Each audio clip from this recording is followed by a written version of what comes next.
Welcome to Off Panel.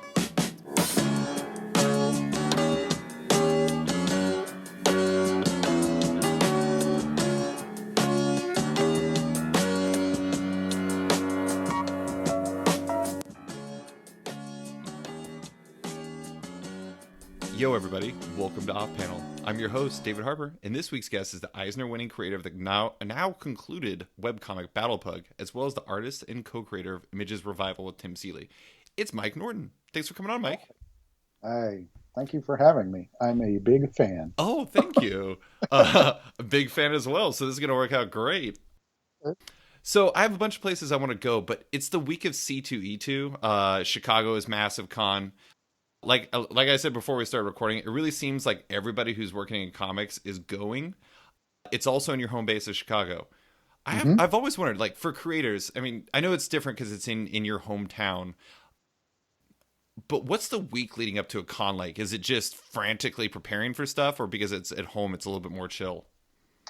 Well, I mean, you'd think that. I used to think that. When it's in your hometown, it's actually a little more stressful because you have, for one thing, you tend to put things off because you think that you'll be able to do them. Yeah. And that's absolutely not true. And then people will come into town early and say, "Hey, what's up? Show me around," that kind of thing. Well, a lot of them don't say that, but you feel the obligation to, and there's all that involved. And I used to do this thing where I'd take everybody out to my favorite pizza place on Saturday night, and that, I mean, last year it got really bad because the reservation got screwed up, and then my car got broken into, and it was just too much stress. Yeah. So the hometown show, it's still fun because it's easy to get to, but other than that, it's just like every other convention. It's funny that you mentioned that, like the hometown pressures. I was reading about this basketball player who's on my favorite team, and he is from the place that he's now playing, and he apparently like hates it because everyone's like always asking for stuff and trying to get like free stuff out of him. Obviously, right, that would suck. Yeah, obviously slightly different, but at the same time, it's like there is added pressures. You're like, oh, it seems like it'd be great, and then there's all these other things that kind of come with it. Well, I mean, there's a lot of like, in that regard, there's a lot of guys and gals that you'll see at the show that you're like, oh, I see you all the time. That kind of thing where it's like, oh, all right, well, but I mean, a lot of people come in from out of town and stuff like that. So it's just like any other show. I mean, it's kind of more exciting to travel somewhere else. But, yeah. I mean, that's the easiest part of this. That's the less stressful part is the actual travel. Sure. So I really want to talk about like long-term projects. As you know, I closed my site Sketched last year. It was like right about when Battlepug came to an end. And one of the things that really stood out to me after wrapping it was how much free time I had. I know that's probably not the case for you, but I seriously, after Sketched ended, I had like way too much free time to the point where I was like not wearing pants basically as soon as I left work, and it wasn't so great. Like I really kind of need to stay in this, the swing of things after I did it, but I kind of took a hiatus for a bit. I'm curious, after bringing Battlepug and Revival to a close, what's your life been like? Are you just like wandering the streets of Chicago drinking from a carton of milk, or it's a little bit like that? I mean, you know what? It's kind of funny. The thing about that is, you know what? We don't have all this free time. We just have normal people time now. Is what it is. Yeah. We just got so used to being overworked and overstressed that once it's gone, we have Stockholm syndrome now. Right. We're just like, where's my captor at? How come he's not feeding me anymore? That kind of thing. Yeah. I have less to do now. Yeah. But it's about the same amount as all my other friends working now. So I'm like, oh, this is kind of nice. And I'd like to keep doing it this way. So I've been really going out of my way to schedule new projects and stuff in a very conservative manner. It used to be that somebody would say, hey, you want to work on this? And I'd read the script and I'm like, yes, of course I'd like to work on this. And then somebody else would come back and I'm like, I can fit that in. Yeah. And I actually almost did it last week. And thank goodness the editor at DC was like, we looked at your schedule and we don't think that you're going to be able to. And I was like, wow, nobody ever does that. It sucked, but yeah, thank you for looking out for me. So, yeah, it's been kind of weird. I did have, especially right after I finished Revival, Battlepug not so much because I was still doing. I mean, Battlepug was like my third job. I mean, I was still doing 2 books a month at the same time, and when Revival was over, I just kind of, for a week, I still went into the studio even though I didn't have anything to work on, and I just kind of sat there, and I did get kind of depressed because I was like, I feel like I should be doing stuff, but I don't know what to do. Right. I started making it worse for myself, thinking, well, now I have this time to work on all this other stuff that I've been planning to do, and then the ideas weren't there. Right. And I was like, oh my God, what if this is it? What if I just had it and it's all done? So. Yeah, that's one of the things I found, like, I find to be really fascinating is like what happens when you like break your routine. Yeah. Because like you've spent years working on Revival, and that's one of the things I most wanted to talk to you about was the fact that there was like this period of time where it felt like you were definitely drawing 2 books at a time sometimes, but it felt like sometimes there was 3 books, and I had no idea how you were doing that. And some of the things, you know, for me, I'm an outsider, and I look at it and I'm like, that's 3 books at one time. Sometimes that's like, you know, you could have done the BPRD arc, you know, for Ashley Strode like way before, and I have no idea. It may not all be kind of stacking up at the same time work wise, but to me it seemed like you were doing 3 books at a time for a bit. You were. Yeah. I mean, a lot of it is smoke and mirrors. A lot of it is like the benefit of scheduling, and I stagger stuff. Like if I'm waiting for a script on one thing, I try and catch up on the other at the same time. So there are chunks that I was able to do, but sometimes it was like, man, if I don't get 3 pages done this day, I'm going to be screwed, that kind of thing. So, yeah, I mean, there were times that we were a little bit late on Revival. I mean, it still came out every month, but Image would give us flack about it's not out on the same day every month, that kind of thing. And I was like, oh, we're late a week. I mean, it's our book, I guess. I mean, it doesn't bother us, I guess, if others do. So, that kind of thing. Yeah, it's just a matter of tricky scheduling and, basically killing yourself too.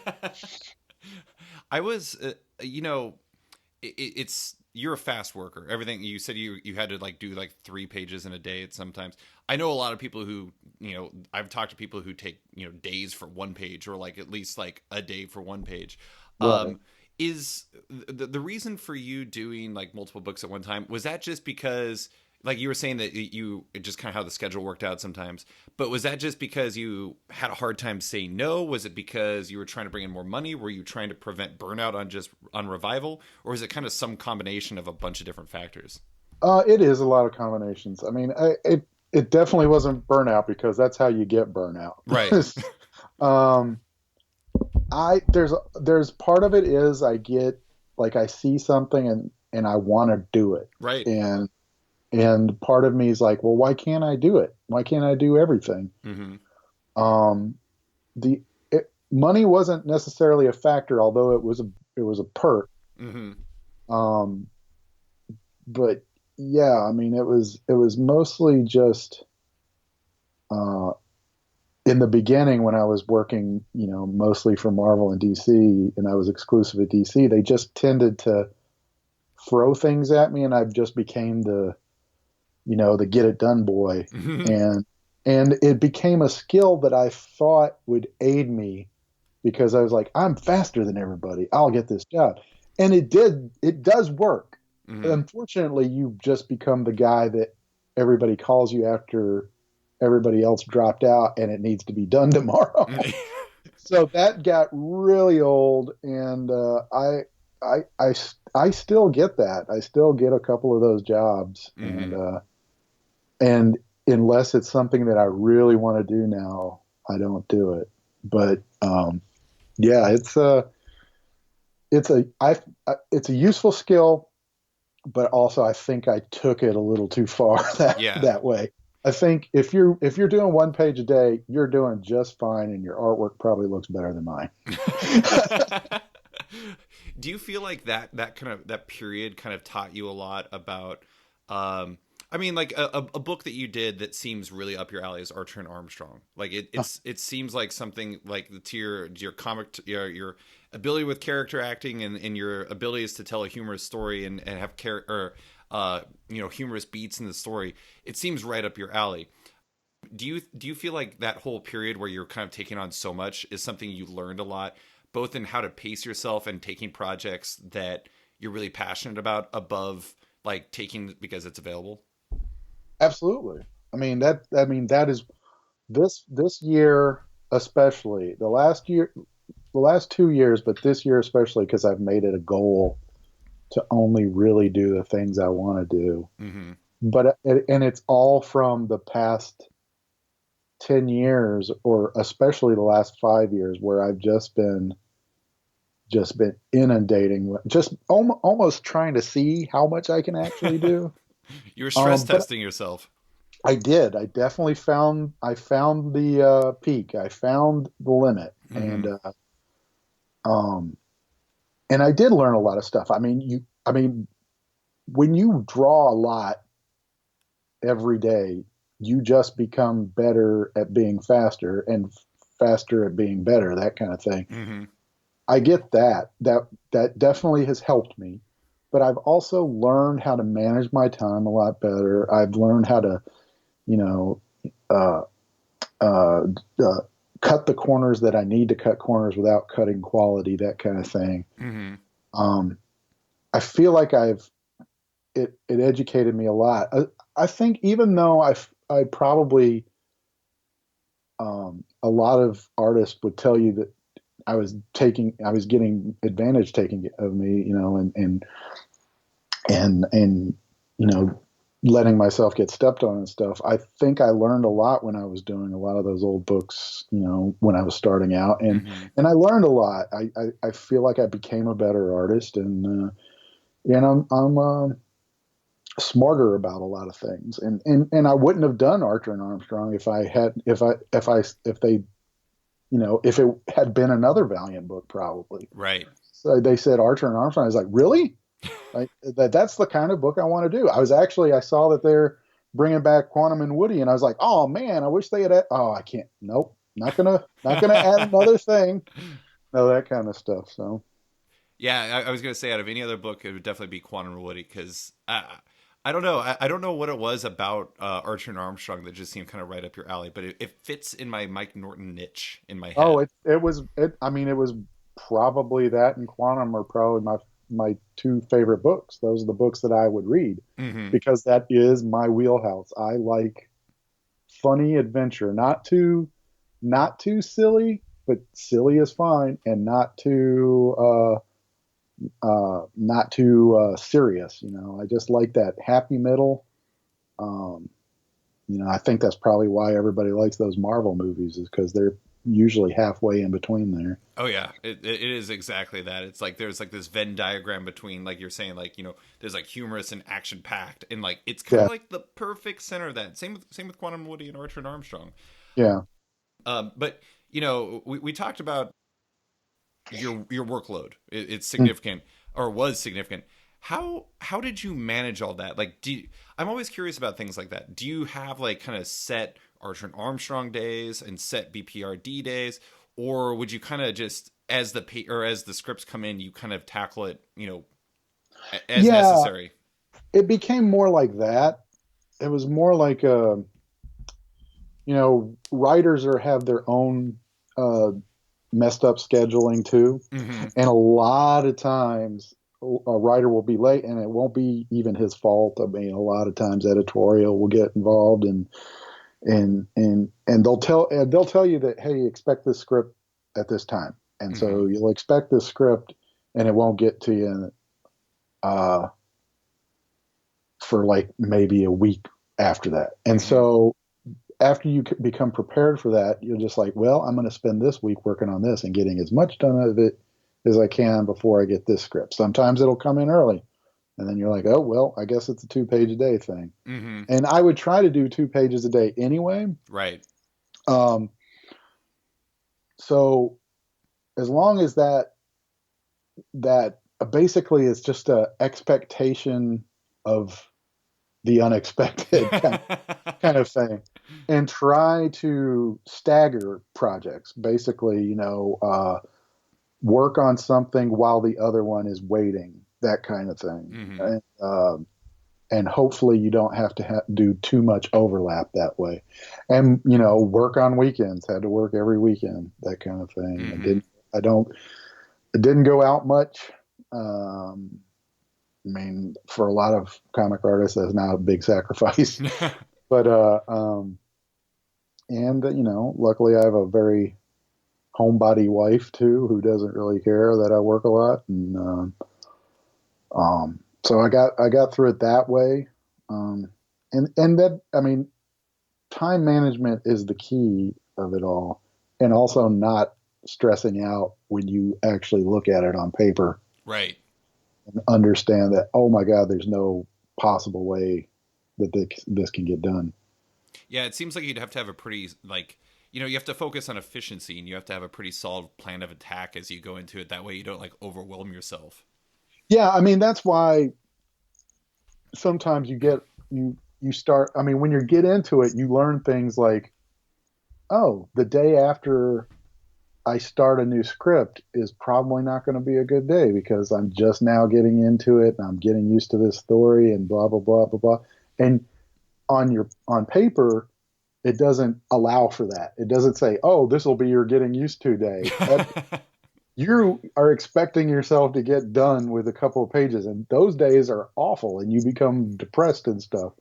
But you get through it and I became really acclimated to that sort of thing. Mm-hmm. It's definitely not the cliche artist. I'm not feeling it today. I don't think you can't have those days. Right. So.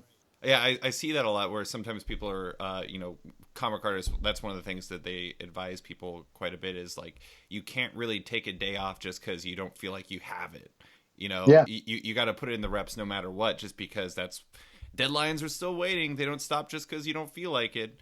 And yeah, that's the general rule of thumb in this business is you kind of have to get over being perfect. Now, there are artists that don't adhere to that rule and they make a lot more money than me. So, take that for what it is. I am definitely just going by what works for me. Yeah. I have a feeling at this point in my life, I've been doing this for 20 years now. I feel like if I spent 2 days on a page, it would probably look about as good as if I spent the 1 day mm-hmm. or the half a day that it takes to draw a page. Mm-hmm. That's because I think I'd probably still be doing it the same way. Do you work traditionally or digitally or some combination of both, or how do you work? I evolved into just completely digitally now. Okay. I did everything on paper and to the point where I was drawing it twice, like the old Jim Lee method. I do my layouts to real tight layouts and then blow them up on a piece of 11 by 17 and then trace that. And I started out doing everything that way. And then somewhere in the middle of my contract with DC, I started going digital. I think it was on the Blue Beetle stories I did for Booster Gold. Mm-hmm. Started working digitally, and I just kind of fell in love with it. It made a lot of the inking process, because nobody would hire me to ink before that. They mm-hmm. would always get ink for me. A lot of that process was a lot more fun for me. Yeah. And I just became excited about drawing. And so I tried to do as much as I could that way. And at that point, I just started doing my layouts, which were really tight to begin with, and scanning those in and just inking on the computer. Mm-hmm.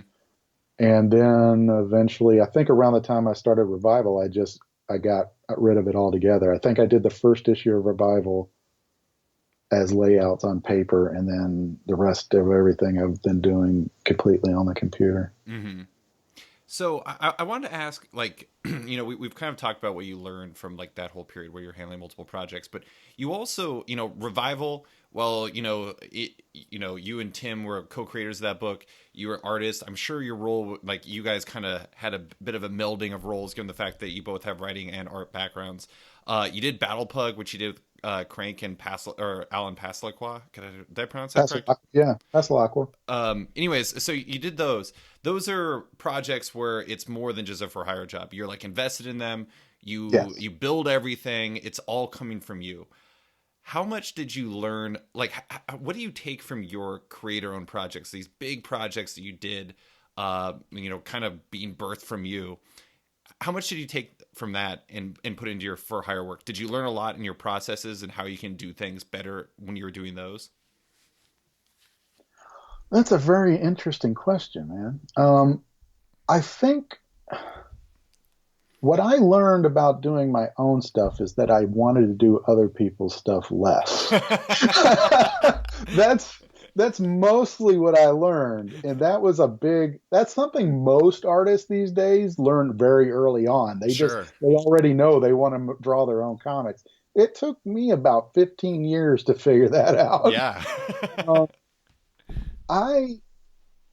I think one of the things I learned, it is a lot more stressful to do something for yourself than it is to do something for hire. Oh yeah.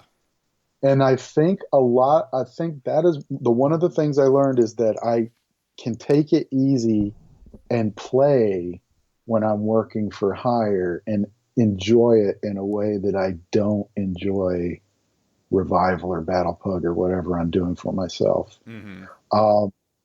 I think it actually makes for more fun comics when I did, like the Star Wars story I did in Archer and Armstrong. I had a lot of, in Deadpool, I had a lot of fun drawing that, and I think it came through because I wasn't so worried about being truthful to the characters and stuff. Like I enjoy those characters and I wanted to get my thing through, but that actually helped me be me, which, I mean, before I was always hired to be the guy that came before me. Right.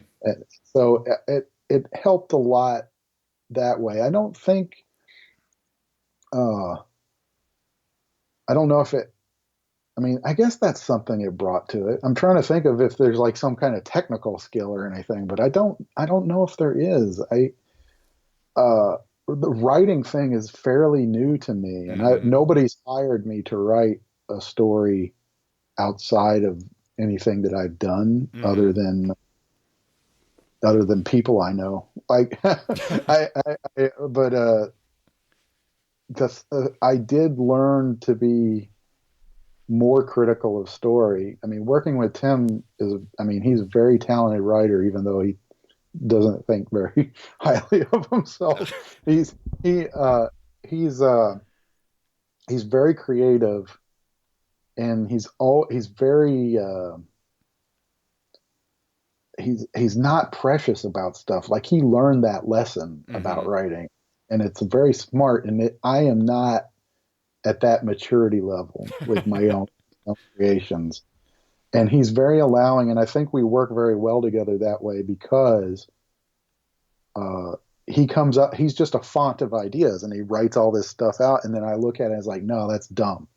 And sometimes I say it like that, and he doesn't go, well, screw you, it's not dumb. He doesn't do that. He goes, can you tell me why? That kind of thing. Yeah. And I'm like, yeah, because that's dumb. And then we have an argument about it, and then we come up with something better every time, and it's and I give him credit because I don't think I would be able to do that at this point. I'm like a little child when it comes to writing my own. I don't even tell anybody about it until it's done. Like a lot of people will say, "Hey, can you read this and tell me if it's stupid?" I'm like, "No, I don't want them to tell me it's stupid. Just tell me after it's been published." and then I'll yell at you on Twitter or something like that kind of thing. So I think that's what I learned. So yeah, I was always like, it kind of seems like from one perspective, you would take on those projects where you kind of are intimately involved with all the different aspects, and I always wondered if it would change like your approach in terms of like efficiencies of working, or maybe your global knowledge of like lettering and coloring and everything like that. I know you were working with other people on those, but at the same time, because it's your baby, I imagine you had probably a closer relationship on that than say something like, I don't know, Runaways or. I can see why you would say that. I think it's a cumulative effect across the board. I don't know if it necessarily changes. I mean, the thing I brought from working corporate comics to my own stuff is that I let the people I'm working with do their thing. Like Sure. Alan and Crank, I just say, do whatever you want, except when Crank will do something, I'm like, I don't like that. And he'll tell me why it's right. And I'm like, well, I'm the guy that's writing it. So that kind of thing. And it's kind of a dick thing to do, but most of the time I'm just like, do what you want to do. Sure. That kind of, I don't think in the 5 years we did Battlepug, I don't think I gave Alan more than 5 notes, Mm-hmm. He knows better than I do. And, so if anything, I brought a lot of the collaboration stuff I learned working in corporate comics to my own stuff. Mm-hmm. I don't know if I brought anything about working on my stuff to how I do projects now, other than being more choosy. Sure. I did want to ask about how you and Tim worked on Revival, because, like you were saying, like the for hire stuff influenced your creator and worked in that way, and it makes sense. I mean, you have to trust your collaborators, and you have to be able to. I mean, if you don't, it's going to slow down the process like a crazy amount. It might actually make you seem like a megalomaniac in the process. Right. But for you and Tim, you guys are both very talented storytellers. He was an artist in his own right. What was the process like between you two, and like how much input did you each have on the other side of the pie? Like, did you kind of go over big story beats together, or how did it work? Yeah, that's exactly what we did. I mean, we had done this before. Like the whole concept we came up with just talking back and forth with each other, just walking to lunch Mm-hmm. over a span of several months. And we had done a big story meeting back when we had worked together at Devil's Due, and we were working on G.I. Joe. And we had done this like 1 day meeting where me and him and Josh Blaylock sat around and talked about what the next year's worth of story was going to be. And in retrospect, I don't know why I was there, because I was just designing the books. But I was coming up with ideas and saying, hey, what if this rolled into this, and blah, blah, blah, blah, blah. And a lot of it got used. And I did enjoy that thing, but this was even more intense, because we were coming up with the ideas together. And then Tim would go and write this story, which is such a like a huge like task in my mind. And then he'd come back to me and I'd read it almost like an editor Mm-hmm. and go, yeah, this doesn't work. This works. This works. This is great. And then sometimes I'd read it as a fan and go, oh, wow, I can't believe that was going to happen. Even though I knew in a way it had to get to a certain point, I Mm-hmm. just didn't know how it was going to happen. And so it was both surprising and work at the same time. So I think he definitely had the biggest load of work to do in that relationship. And then on the drawing aspect, he came into it at the beginning and said, hey, I've got these ideas for a lot of these characters. And he drew like ideas for, Wayne Cypress and M, and what he thought the monsters in the woods should look like. And a lot of that stayed. I mean, they're pretty much picture perfect with what he did. A lot of the stuff that I added was Dana, the older sister, Mm-hmm. and the other characters that ended up. Oh, actually, he designed Lester, the old man in the book, and Ah. so a lot of that stuff he came up with the initial looks for. And then, so we shared quite a bit as far as the coming up with the ideas mutually. And then we went off to our respected categories and then, expanded. Mm-hmm. So it was definitely, I mean, it's hard to say if Battlepug or Revival is higher than the other in my heart, because they are both the most rewarding experiences that I had Mm-hmm. so far. And yeah, I don't know if I'll ever have something like that. I mean, I'm working right now with a friend of mine, Sean McKeever, on a new project, and I found myself falling into the old role that we had, because when we worked together starting out, we didn't really have as much of a back and forth, even though on this project, I'm allowed to do whatever I want. Right. But I just kind of fell back into that, oh, you're the expert, I'll just do what you say. I mean, there have been moments where I'm like, well, I'm not going to draw that, or that kind of thing. Uh-huh. But it's funny how we just kind of, at least I did, just fell into this, like, he's the expert, I'm going to just do what he, and it's still fulfilling. Don't get me wrong at all. It's just that in Revival, it was the first pure from scratch thing that I did with another person. Mm-hmm. How I'm always curious. Like, so you were in the studio you're working as 4 Star Studios in Chicago, Mm-hmm. and 3 of the key creative team members for Revival, are part of the studio. You, Tim, and I. How do you pronounce Jenny's last name? Prison. Frizen. Okay, Jenny Frizen, who, as I will get to later, is one of my favorite cover artists, and she's absolutely incredible. Yeah. And I'm curious, how did the studio environment change, like, the process? I mean, I imagine you guys could just yell at each other across the studio and, like, talk it out, go to lunch, et cetera, et cetera. How does that Mm-hmm. change the process of working together? Well, it makes it easier, That's for but damn in a sure. lot of Yeah. ways, it makes it harder too, because you become like a family, and a lot of times people forget that familiarity breeds contempt. Right. So it's easy to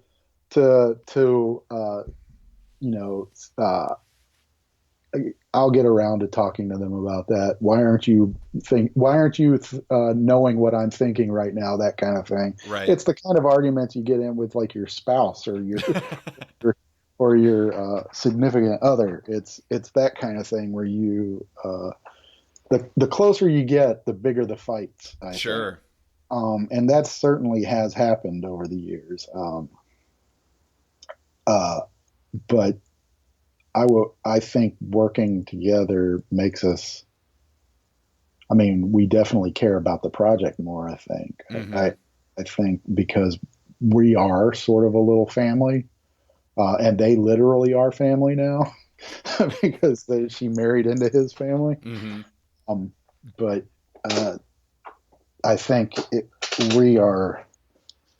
I think closer over the stuff. I find it to be more fun. It's easy.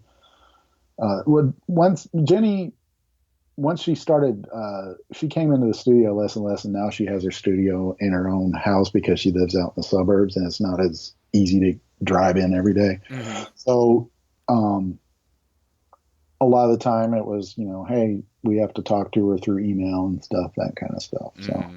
but Tim is, literally 10 feet away from me. And often I do yell at him, and often he never yells, but he does other things. I have to say, one of my favorite things about your guys' crew is the incessant razzing of Chris Burnham on Twitter. Yeah. That really does make you guys feel like a family. It's like you guys know each other enough that you can definitely give each other shit. Well, yeah. Well, he makes it easy. I mean, it kind of is like, wait a minute, this guy's too good looking to be a good artist. What's his deal? And then he comes up and he's kind of got a smarmy, cocky attitude. He's just like, he is begging to get cut down. And then he lays into you just as, actually sometimes worse. Not sometimes, most of the time he's worse though. He makes an easy target, and I love him a lot. he was one of my favorite people in the studio when he was there. Yeah. And we miss him, and I'm extremely jealous of Culver and the rest of those guys that get to hang out with him now out in LA. So, I wanted to ask, Revival ended, 47 issues these days is like making it to issue 300 back in the day. So it's a hell of a thing. I mean, I think it's a phenomenal run you guys did. What were your emotions you went through when you actually like finished that final issue? Was it actually a pretty emotional moment for you, really? It was an emotional moment for me. It was emotional. Tim told me while he was writing it, he did like tear up. Mm-hmm. For me, I did get that tingly, Mm-hmm. I might well up here while I was reading the last scripts. Sure. While I was drawing it, I I didn't have that. I was excited while drawing every page of it, but I do remember the last page that I drew, I felt more like when you finish a race. Mm-hmm. It's more of like that, oh, wow, I can't believe I did it, that kind of thing. And yeah, it wasn't a like sit down and bawl kind of thing, but it was a wow, that's a thing, Yeah. you know. And then after that, it's just like you realize, oh, all I did was draw something. You know, it's like I didn't save somebody from a burning building. I went home and I talked to my wife and I pet my dog and I had dinner and he was like, oh well, that was a thing I did today. So um, it feels much bigger in my head when I was in the moment, but uh, and then the next day I had to figure out what I was going to do with the rest of my life. Yeah, I mean, it was like what, like 5 years? I'm It trying was to. 5 years. Yeah, it was 5 years all said and done. Wasn't I'm trying to remember? Did the first issue come out? Was it? It wasn't Free Comic Book Day. It came out around it. I feel like. It came out after it. We Free Comic Book Day came out right before, so we decided to put a 4-page teaser story in it, which we ended up using in the book. Mm-hmm. So we did that in the Image Free Comic Book Day story. Mm-hmm. So I was already done. I was already working on issue 2 when they asked us to do the Free Comic Book Day thing. So I ended up just doing a quickie Mm-hmm. thing on that. But yeah, it was a while back. Yeah, I mean, it was a hell of a thing, and like I said, it's it's we already talked to you about this on Sketched, but like long comics, the days of the super long run are to a certain degree gone. I mean, like you've seen in your own career, you've done fill in work, you've done like an Hmm. arc and out, you've done things like that. It's especially for artists, it seems like that is more the norm these days. Do you think? And like I said, I know we've talked about this on Sketch before, but do you think long runs on comics with a single creative team are kind of dying out, or do you think that's just more of a situational thing? I think I I think it's both, but I think it's definitely dying out. Mm-hmm. I think I mean you're gonna I mean even recently you've had Marvel policy of we're gonna just switch out artists on main books now all the time. Like Mm-hmm. we're gonna have rotating artists. And we were already at for the last several years, most big titles have at least 2 regular artists on it Right. so that they can switch out every other month or something like that. Mm-hmm. Um, so I think that's been gone for a while now, actually, Yeah. on a big, especially a flagship title, and that's because the book has to come out on time, and that's completely understandable. That's a rule going back to the days when we were kids. That Mm-hmm. the book comes out on time. The book doesn't. The book's not late, um, even though it has been a lot of time in the recent years. But I think the where you're seeing the long runs are in the creator owned ones like Ryan Otley and the all these people that are doing their own books and they're like, I want to be the guy that did this for as long as I could, that Mm-hmm. kind of thing, because you're seeing the pride in finishing something more than it is I have a secure job. Because John Romita wasn't doing a lot of issue. Actually, he never did a whole lot of issues of of Spider-Man. He just, but he wasn't doing a run of Spider-Man because he wanted to be the guy drawing all the Spider-Man. He did it because he was feeding his family, and that was his steady paycheck. Right. And that's, these days it's more of a go here or go there kind of thing, because you got to take it where you can get it. And sales aren't as steady as they used to be. Mm-hmm. So that's the bottom line of why that happens. And I completely understand it. Do I pine for the old days? Sure. I mean, I'm one of those guys that wanted to, have a big long run on something. But now that I have done it, I kind of want to do a bunch of little small things.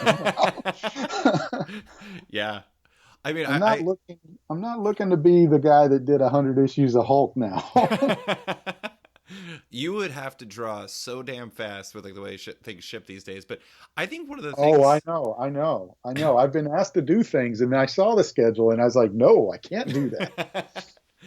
I recently read Sean Howe's Marvel Comics: The Untold Story, and I do think one of the things that people forget about those like runs that things like when Kirby was doing like a bunch of books at one time, or like Ramita, you were talking about, when they were doing that, they were killing themselves to do that. Like that was their life. And it is as cool as those runs can be. And I'm not saying that I want everything to be double shipped, and I want, no artists to have runs and even Mark Bagley had on Ultimate Spider-Man. At the same time, like killing yourself to live is not exactly a good method either. No. I mean, they were doing it the same way. I mean, if they were working in a factory, they would have been doing the same thing. Sure. They would have been working all the time and probably getting their fingers cut off. Right. That kind of thing. But I mean, it's a different kind of life these days. And for one thing, people are drawing a lot more crap in these panels now. I mean, Somni's, like Chris Somni's kind of a throwback, but he's also thinking a lot more about what goes into these panels, I think, than a lot of the old timers did that were just trying to get. I mean, they were geniuses because they built the language. Right. But, they're guys like that are coming up that are looking at that and saying, how can I make this into something? Right. And that takes time, and that takes thought, and that takes brain power, and that, it's a hard job. And to do more than that, more than one page a day, you get into that, you might be stressing yourself out. I understand it. I used to be more like, hey, you can't do what I'm doing. You're a punk. But now it's like, you know what? Different people are different people, and it's a different world now. Mm-hmm. Than back then. If I was living in the 60s and drawing comics, I would think it was amazing that I could draw, basically what a count for layouts as pencils, and then have somebody else essentially redraw everything in ink and say, my day is done. That it was a different world, the way that, I mean, it was much more assembly line, and people, they had it down. It was a different kind of thing. And now you're more in charge of how it looks, and there's almost less of a time for you to do it, So, I mean, I've heard old horror stories about a issue of Moon Knight getting done in 24 hours, that kind of thing, but that wasn't the norm. No, that wasn't something that happened all the time. So. I never actually really thought of it like the way you put it was, with those guys invented the language, and now like people like Somni or whomever is taking that language and finding ways to, I hesitate to use the word perfect it, but like take it to the next logical step, take it to the next logical level. Yeah, it's not perfecting, because they're not going in there saying, I'm going to improve this. Right. They went in learning how to speak with this language, and now they're finding different ways to use it. Mm-hmm. It's like, I learned how to speak English, now I'm going to rap in it. That kind of thing. That's what it is. It's like, I'm learning how to be creative with this thing you gave me. Mm-hmm. Yeah, and like you were talking about, I mean, something as simple as, I mean, not simple, but backgrounds, like that's something that weren't necessarily like filled out to the max there, and like No. you have people who play with the form, like I don't think Carmine Infantino could like imagine J.H. Williams III working bat symbols into like pages of detective comics when he was working on that book, but he did that and it worked, and it was unlike anything I'd ever really seen before. Yeah, I'm sure there were a couple of old timers that looked at somebody like David Finch and go, "Why are you doing all that?" That kind of thing. Yeah. I mean, it looks amazing.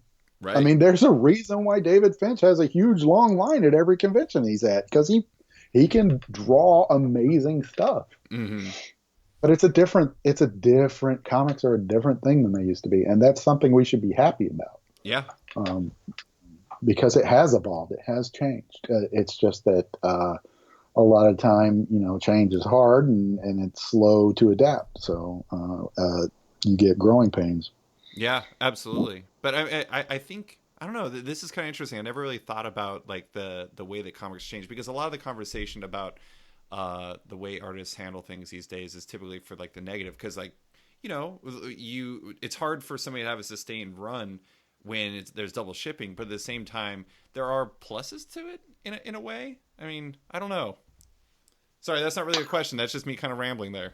Well, no, I mean, if you ask the average reader, I think more times they will say, I would rather have the same artist drawing this book. Sure. But economics and the production of comics as they exist now honestly just don't allow for that anymore. Yeah. It used to be, there was a period of time, I don't know when, like maybe 5 years ago, maybe 10 years ago already, where it was kind of an overlap, where it was like a lot of it was the artist just doesn't want to do all this work anymore, and plus this schedule sucks, that kind of thing. But now it is mostly the schedule is probably going to ruin you if you try to do this, and forget double shipping. That's just physically impossible. Right. So, yeah, I think most like readers would like a regular artist, but that doesn't happen anymore. Now, I can't say because I didn't live in the 60s, but I doubt that anybody cared who the artist was on a regular book at that time. Mm-hmm. They just wanted to read their Spider-Man. Right. And they, especially because most of them were kids and they grow up reading it. And that's how they learned who artists are in the first place. And that's why we're in the situation, because now everybody likes to pick out their artists and stuff. Yeah. It's like, I follow artists now. And that's why Image Comics was born and stuff like that. And like I said, it all evolves. And so now we're back at this point where, in a way, we're back at where we were in the 60s, where it's like the schedule needs to be adhered to, so we got to change out the artists. And now everybody's like, no, we got used to liking the artists. It's funny how that works. Yeah. No, I was one book that's coming out that is kind of interesting from all this regard is there's that new Astonishing X-Men book that's coming out. And I grew up a huge X-Men fan. I was growing up in the 90s, and so I was like right in that wheelhouse. And there's a different artist on every issue. And I think that there's a way to make that work. I mean, I have no idea what it's going to be like. Like if it sounds like it's not going to be done in typical arc form where every, there's like 5-issue arcs and things like that. If they could do it as like a series of connected one-shots, I think it'd be pretty cool. But I don't know. It is kind of interesting how things like that happen. But I think it can absolutely be done. I think a lot more has been made out of it than is actually necessary. But that's our society now. But I think that something I used to hear all the time from retailers and from creators is that like anthologies don't sell. Right. And I think a lot of that is because it's a different thing by a different person every 5 pages or something in this book. I can understand that, but if it is X-Men and it's the one story, but your artist is changing from issue to issue, that is not as jarring a thing for me. And I think I could almost get into the groove where I'm kind of excited to see who the next person is. Yeah. They did that That for the Scarlet Witch book, and I thought that was great. Like I thought it yeah, was pretty cool because you got to, and if the writer is using it in like if he's writing for the artist he's writing for, like you can almost change genres and make it even more interesting by playing to the strengths of the artist. Absolutely. It is kind of an interesting Western comics type thing because Shonen Jump in Japan just, I mean, it's huge, it's massive, Mm-hmm. Yeah, and I think a lot of readers, a lot of American readers who are growing up now, kind of come up on manga, and they're kind of more used to it. So I wonder if that's something that's going to change as time I do progresses. think so. You pegged something. I think a lot of it is getting used to the language, and I think that people younger than us are getting used to the language, just like you're seeing. I mean, you're just seeing who's reading comics now. Right. You know, it just 20 years. When did I start going to conventions? 1997. I went my first convention. The amount of of just women alone today versus 1997. It's a completely different world. Right. And those people are reading different kinds of comics as well as the ones that I like. And to think that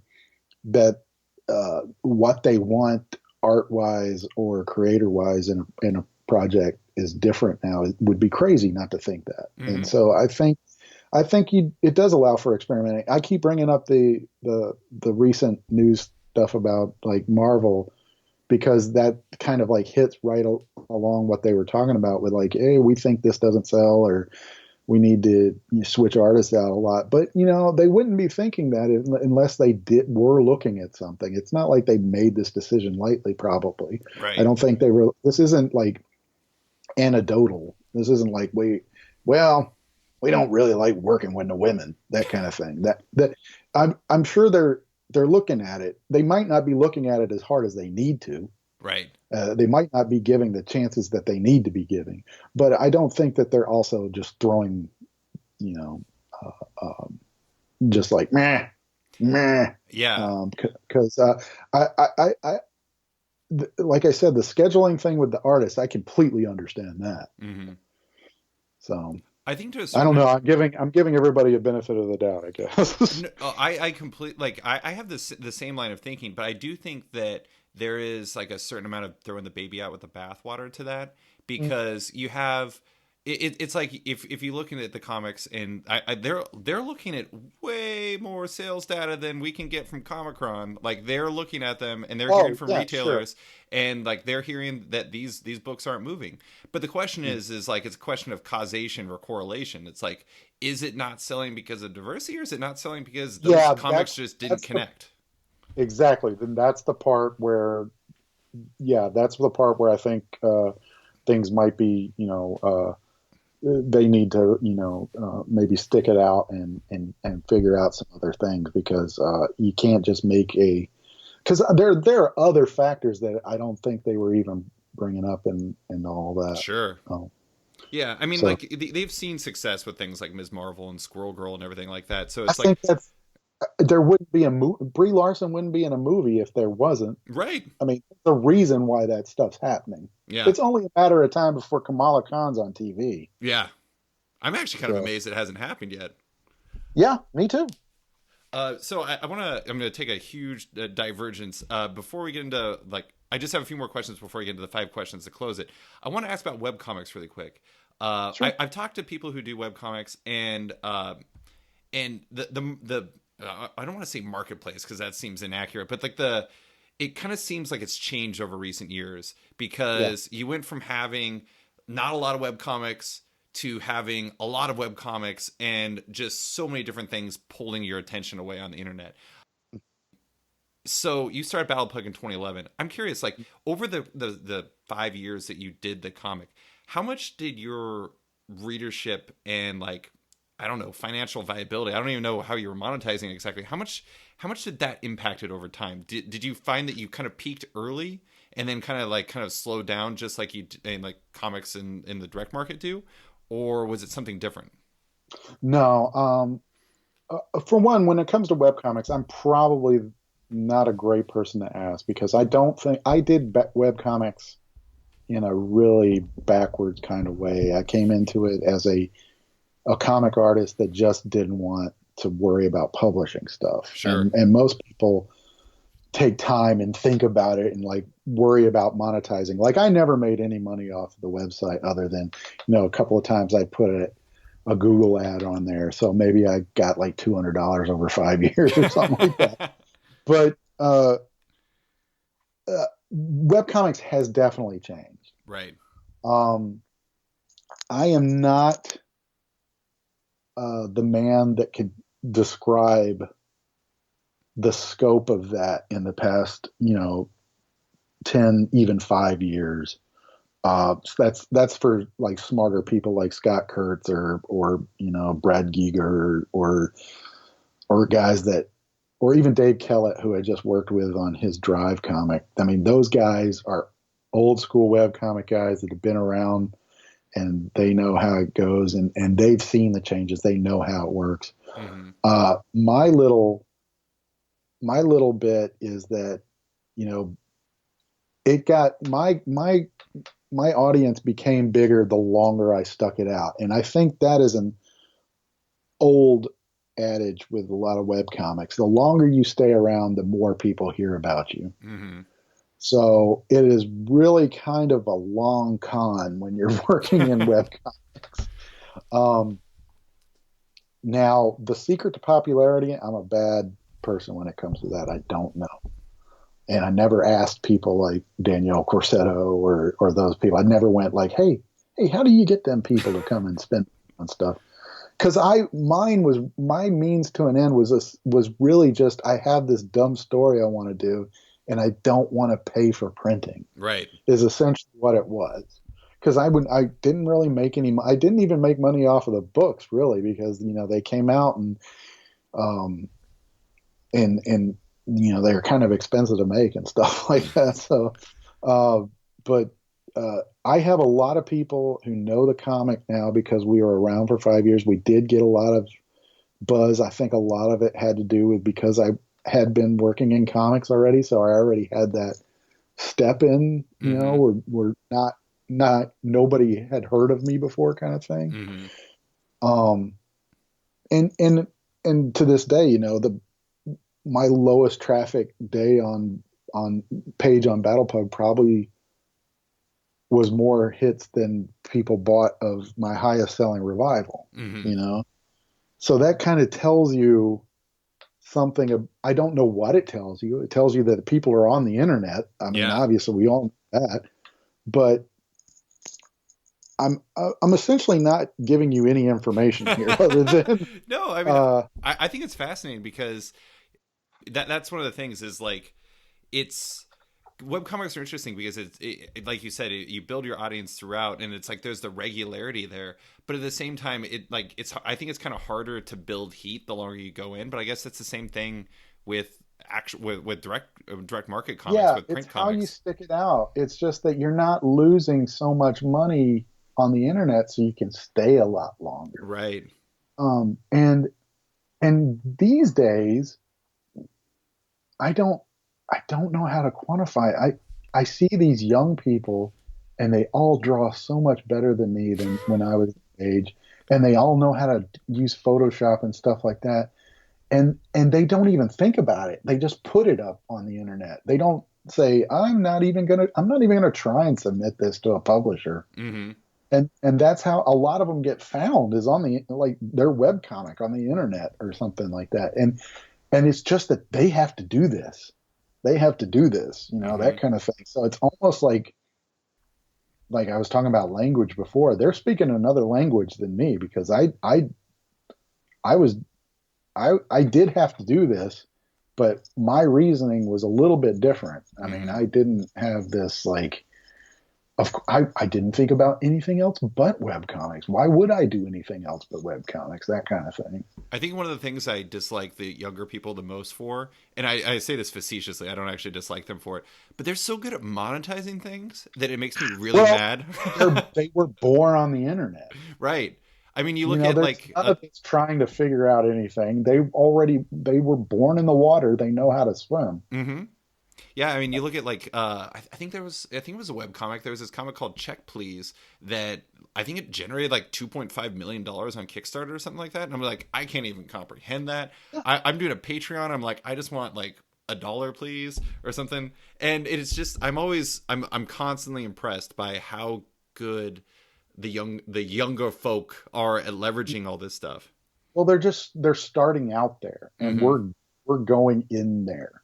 We're walking in there with an old mindset of like, of course, if people want this, they're going to pay me money for it, and they're already starting with, ha ha ha, they have to be here first, buddy. I know everybody here, that kind of thing. Yeah. And you know, they know how everything's done, and you know, they live on the internet, so everybody already knows them Mm-hmm. in a lot of. And if they don't, then they know how to get to them. Yeah. Absolutely. So last question I want to ask you. I want to ask you about Lil Donnie. You're Okay. doing a Twitter comic strip about President Donald Trump, and I love it. I think it's amazing. Even if I wish it wasn't real, I no offense to your comic, but if I had a choice between it being real and not being real, I would totally go for the not being real part because it's not ideal. But so you never Yeah. really did straight strip work, but it seems like you're compelled to do this. What drove you to make the Little Donnie comics, and how has the response been? I imagine you have some enthusiastic likers and some enthusiastic dislikers. Yes to all of it. I I did a comic strip when I was in college for the newspaper. Mm-hmm. That was, I mean, I've always loved, like, you know, when I was a kid, I'd read Garfield and Bloom County. So I mean, Yeah. I that kind of timing probably just shaped me as a person anyway. Mm-hmm.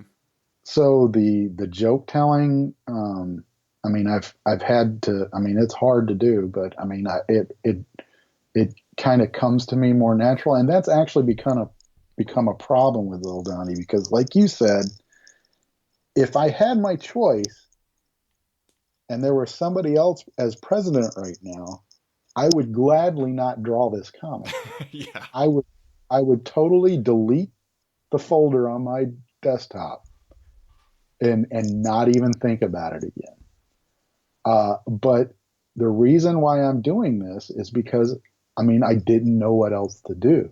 I I have proudly been a non-political person most of my life. It actually annoyed me when anybody else talked about politics around me. It Mm-hmm. really bothered me. But I think, I mean, it was somewhere right at the beginning of his campaign where I'm like, I have such a hard time believing that this is actually something that is happening because my wife used to make me watch his stupid show. Right. And I would go, how does anybody like this man? Why is this a popular show? Right. And so I would watch this, and for the 2 years, because he ran for like 2 years. That Right. campaign was a long time. Yeah. And I was like, I cannot believe this is happening. And then, you know, in November, like everybody else, I was like, I I can't, I gotta do something. I feel like somebody, you know, I felt personally uh, like a depression hit me. Right. And I think a lot of people, it happened to a lot of people, and because we're all snowflakes. And uh, I, for a long time, I was like, well, you know, I decided, well, all the money that I make at conventions now, I will donate to organizations that are trying to fix what this guy is destroying. Right. So I did that, and I'm like, well, I can't stop thinking about this jerk. Why can't I?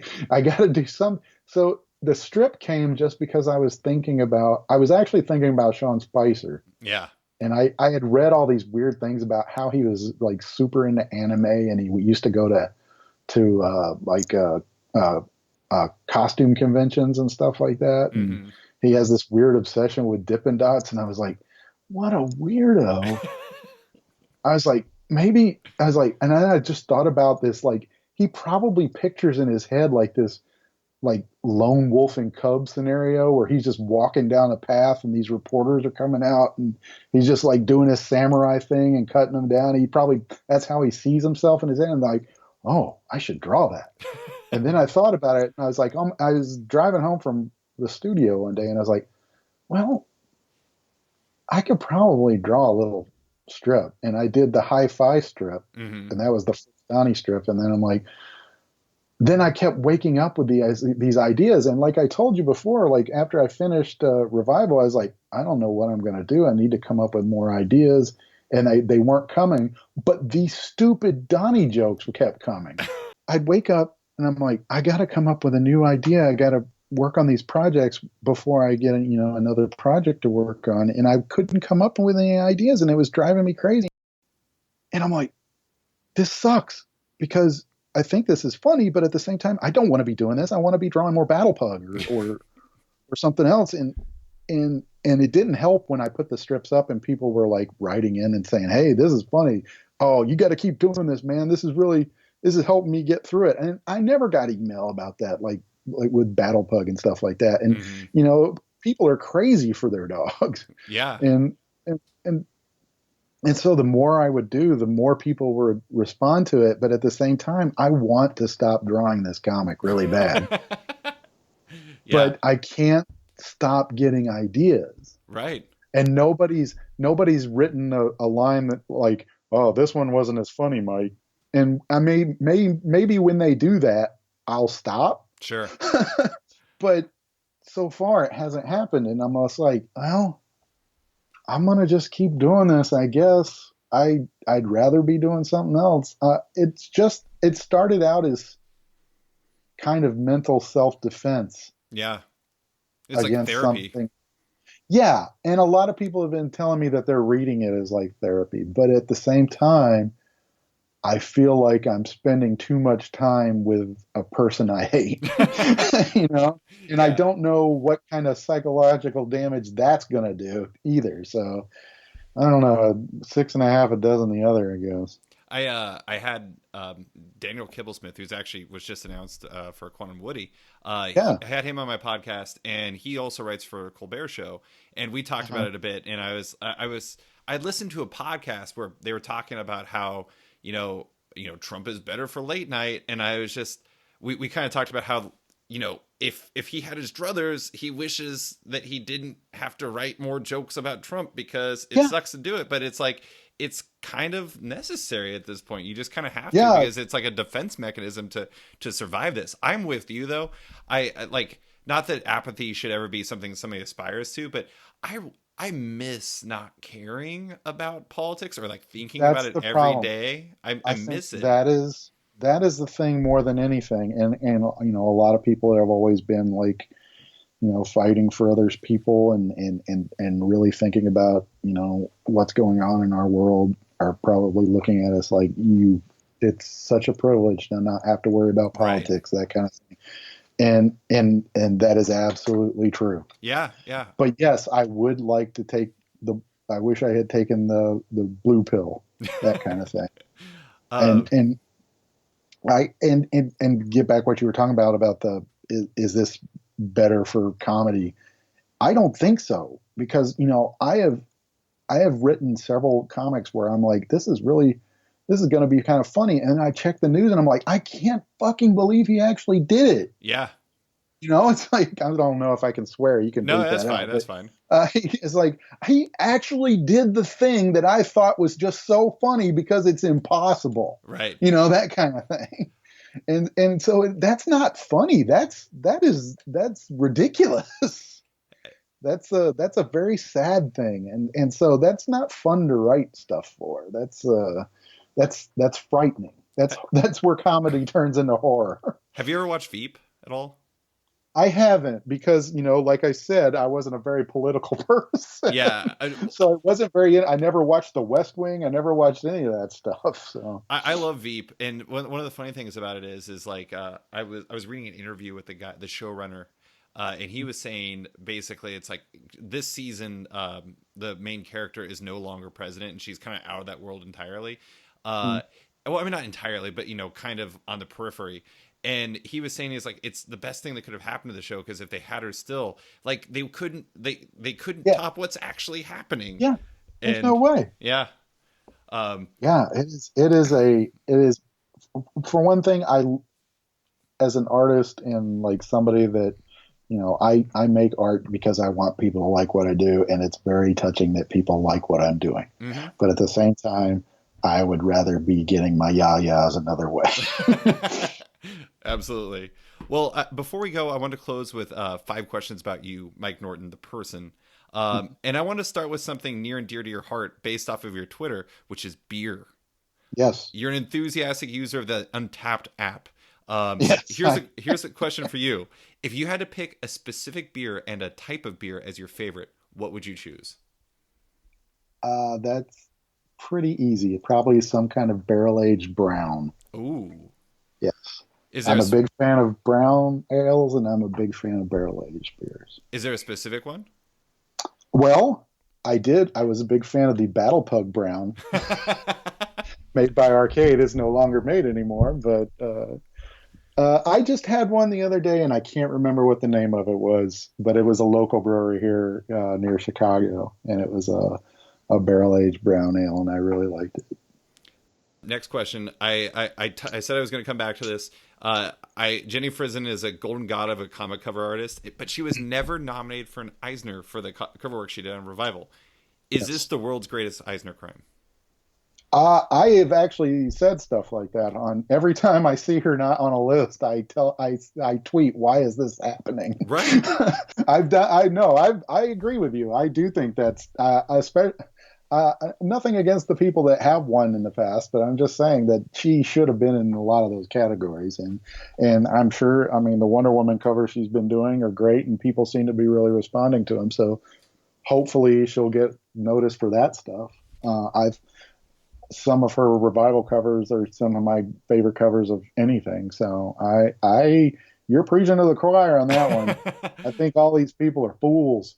The woodblock one is one of my all-time favorite covers for anything. Oh yeah, that was a beauty when she turned that in. Yeah, it was that was all her too. We had no like indications for her on that, and she's like, "Yep, I'm gonna do this." Yeah, there's not a lot of cover runs that like I have the James Jean Fables cover book, and I love that book. But like I would put Jenny's run up with like pretty much anybody, just because I would buy a book of her stuff. Like I would buy one of Yuko Shimizu's unwritten covers, and I'd buy one of Jenny's, and it's just, I don't know, when you have a cover artist who so perfectly matches the book, it's a rare and special thing.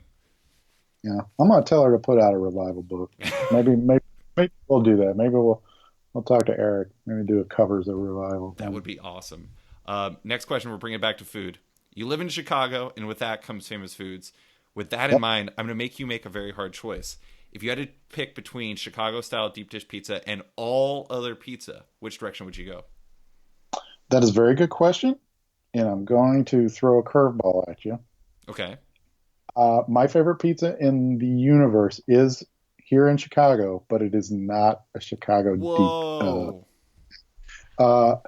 The traditional, Chicago, stuffed pizza is the one that everybody makes fun of, where it's just essentially a cheese pie with some sauce on it. My favorite place in the world is Pequod's. It's a pizza restaurant here. They have 2 locations in Chicago, and it's more of a Detroit or pan style pizza, where it's mostly like a very thick bread, and then they caramelize the crust on the sides with the cheese and stuff. Oh, it sounds so good. Probably the best pizza I've ever had in my life. And but it's technically Chicago pizza because it is a product of Chicago. They don't make it anywhere else. So you took an A/B question and you found option C. I like it. That's a good option C. I really want to have that now. So speaking of Chicago, it's a city that's filled with comic creators and awesome shops. Like I was emailing with Patrick Brower from Challengers today. Big fan of Challengers. How does living in a city with other creators and in excellent shops impact your enthusiasm for comics? Well, I mean, I tell you what, you'll get spoiled real quick. It's one of those things where you take it for granted, and I think I definitely take it for granted.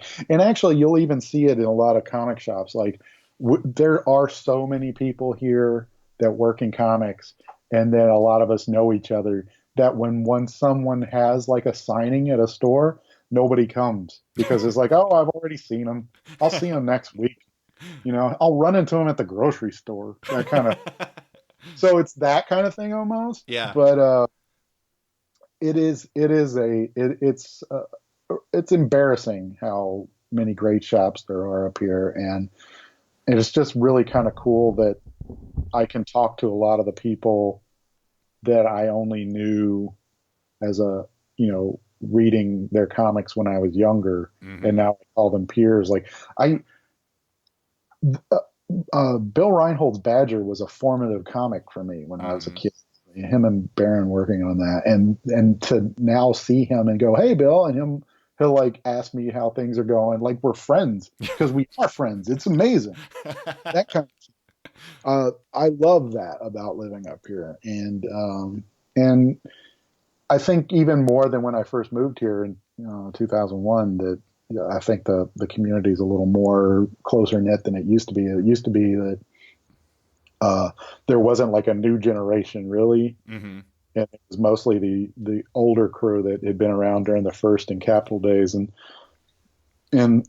they were there, but they had little pockets. And now I think everybody kind of talks to each other, and I think that's pretty cool.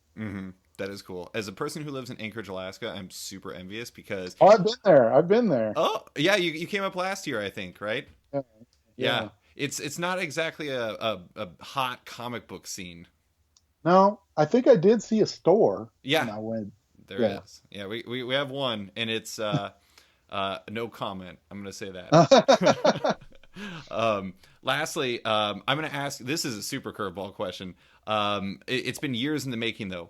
Back when I was at Multiversity Comics, I always loved doing these 5 questions interviews at cons where I'd walk around and like me and my buddies from Multiversity, we would ask people a slew of questions just like these that are super random. And one of the ones we did at Emerald City Comic Con was we asked a bunch of comic creators who would be the best roommate of anyone in comics. Yeah, and you were. I remember that because I still talk about that to this day.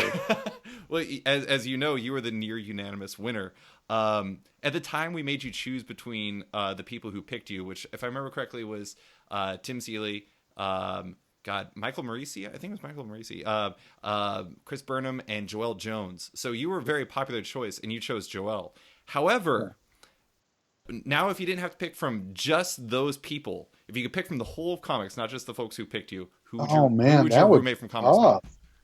Holy crap, that's a really tough one, man.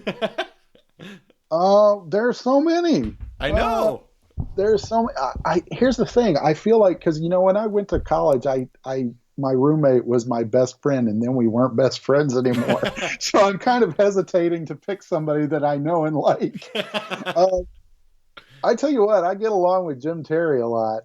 He's a artist that not a lot of people know of. He did a book with Tim Seeley at Dark Horse called Sundowners, but he and I kind of have the same mind on humor and stuff, and we're also very different enough that I think we wouldn't kill each other.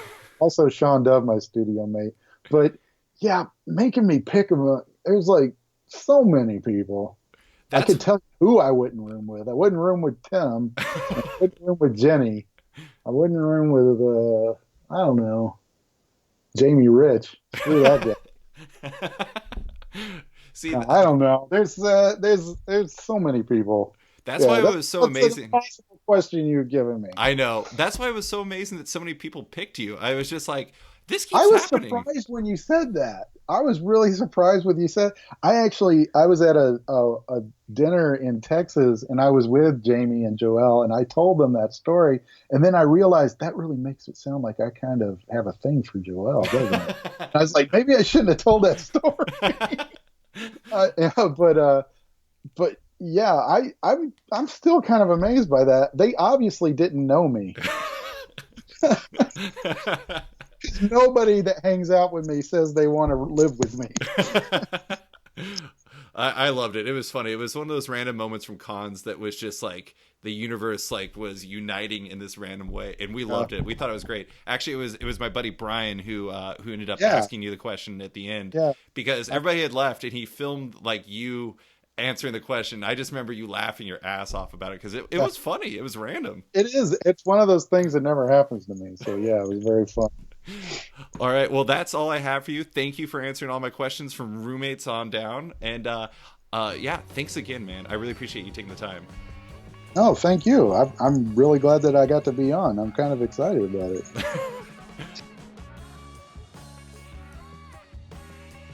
Thanks for listening to this week's episode of Off Panel with artist Mike Norton. You can find Mike on his website at ihatemike.com, on Twitter at @TheMikeNorton, and his work in the recently wrapped Revival. If you're a fan of the show, there's some big news. Off Panel now has a Patreon. If you like the show and want to support it, consider backing it on Patreon at patreon.com/offpanel. There are fun rewards and insider information you can get if you do. Big thanks to all my existing patrons, including Paul Lai, Brian Dickerson, Greg Rucka, Ryan Mail, Adam Highfill, Nicholas Gardner, Andrew Corrigan, Fiona Staples, Chris Morris, Johan Barander, Chris O'Halloran, Mark Abnett, Matt Battaglia, Alec Bernal, Mike Murphy, Michael Shirley, Tom Barnett, Jim DiMonacos, Norbert, Nick Lowe, James Kaplan, and Mission Comics and Art in San Francisco. Thanks, guys. Don't forget to like the show on Facebook at /sketched. That's SKTCHD. Follow it on Twitter at @sketchcomic, or follow me at @slicefriedgold. Want more from Off Panel? Subscribe on iTunes or Stitcher and give the show a rating or review while you're at it. A quick thanks to the band Wolfpack, whose excellent track Outro from their album Volmilch opens and closes the show now. Give them a listen as they're totally rad. Thanks for listening, and tune in next week for another episode.